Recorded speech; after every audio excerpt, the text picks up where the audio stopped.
hacer la bienvenida con la ponencia de la formación en liderazgo y salud en la empresa, nos acompaña la doctora María Soler, que es la vicerrectora de Estudiantes y Política Lingüística de la Universidad de Barcelona. Doctora María Soler, cuando usted quiera, muchas gracias a todos por venir. Buenas tardes, muchas gracias por cederme la palabra. En primer lugar, pues muchas gracias, la verdad, Rosa, y a todo el equipo de organización por invitarme a participar en este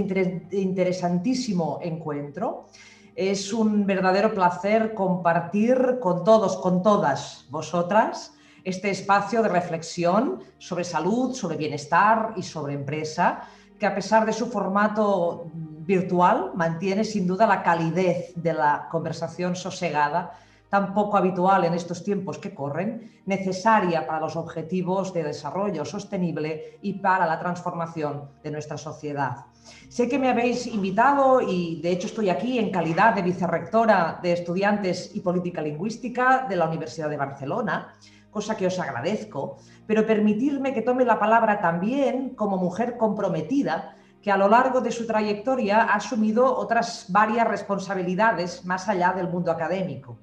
De hecho, hace solo un mes que fui nombrada vicerrectora por parte del rector, de manera que mi experiencia en esta materia es todavía muy corta, no llega ni mucho menos a los 100 días,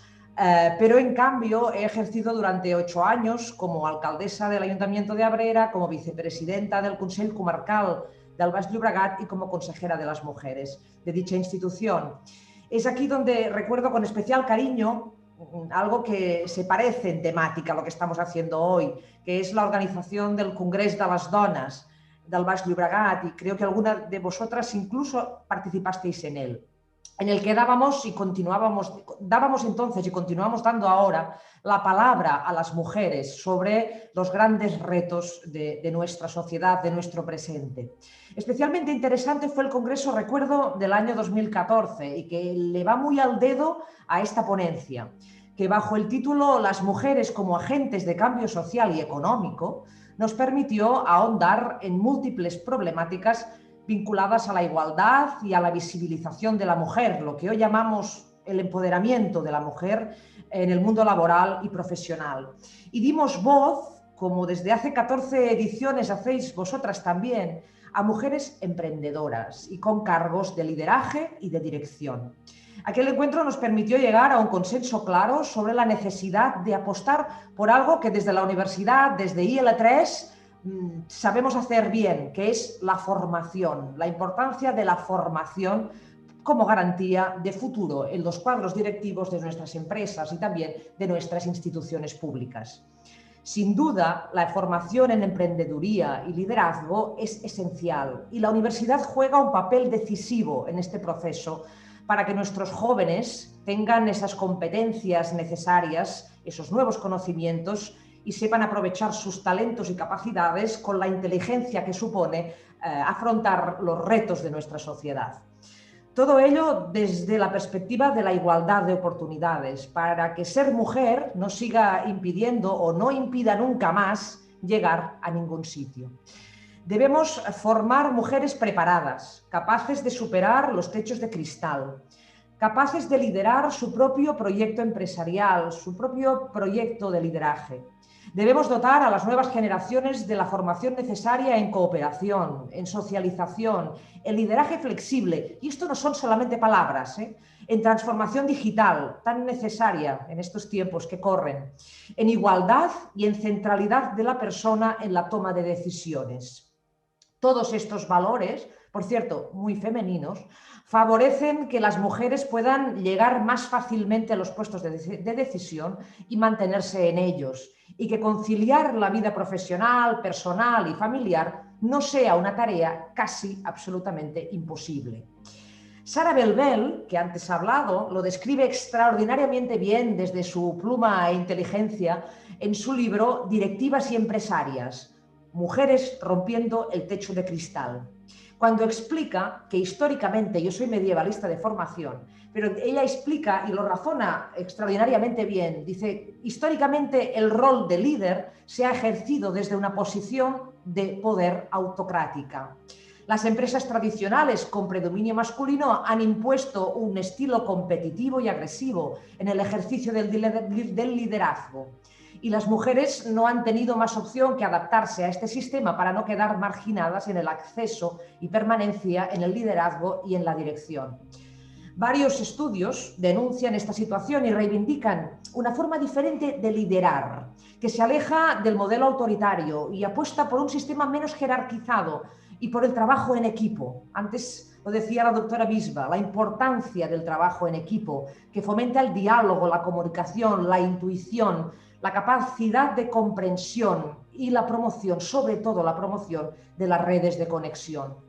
Si bien es cierto y no sabemos si esta es una manera diferente de liderar por parte de los hombres o por parte de las mujeres, lo que está claro es que esta es una manera y es una apuesta de liderar mucho más humana, mucho más participativa, menos competitiva, mucho más sana, mucho más saludable. Cuando decíamos antes que salud no es solamente ausencia de enfermedad, sino también existencia de saludabilidad, tanto para hombres como para mujeres y para la sociedad en general.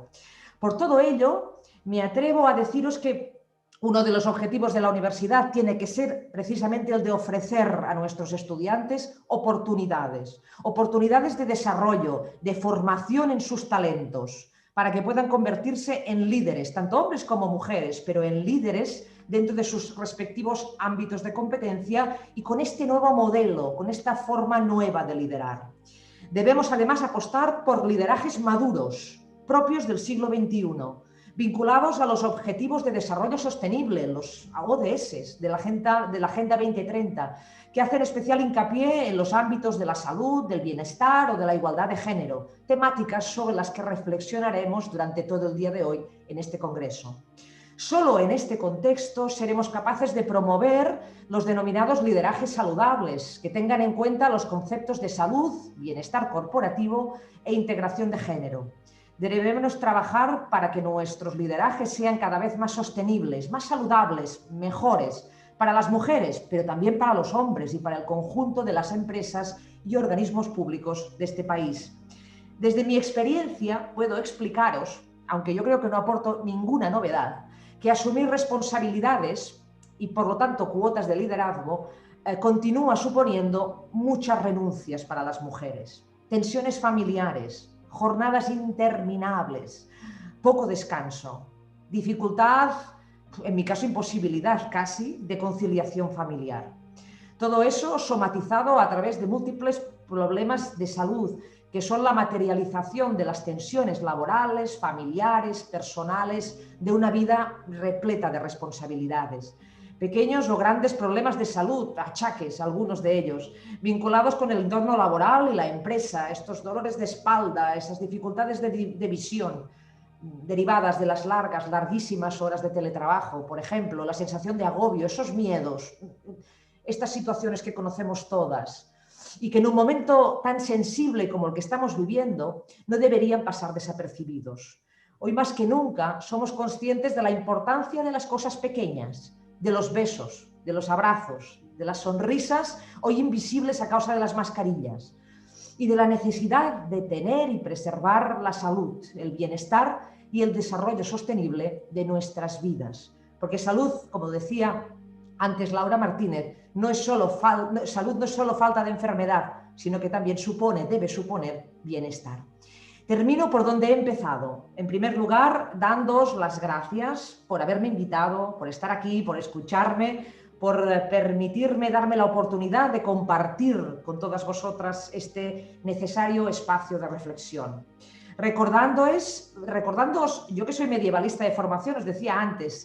medievalista, época de grandes pandemias, por cierto, que hoy, por nuestras propias circunstancias, la reflexión sobre salud, sobre bienestar y su desarrollo en la empresa es más importante que nunca. Las crisis siempre pasan factura a las mujeres, comprometiendo su capacidad de actuación. Debemos estar atentas y evitar que se repita. Y para ello debemos continuar confiando, lo hacemos desde hace muchos años, desde IL3 y desde la universidad, en la formación de las nuevas generaciones. Y termino así animando sobre todo a continuar trabajando en el cuidado de la salud y sobre todo en la visibilidad de la mujer en la alta dirección de este país. Sin duda, os necesitamos. Muchas gracias y buen congreso para todas y para todos.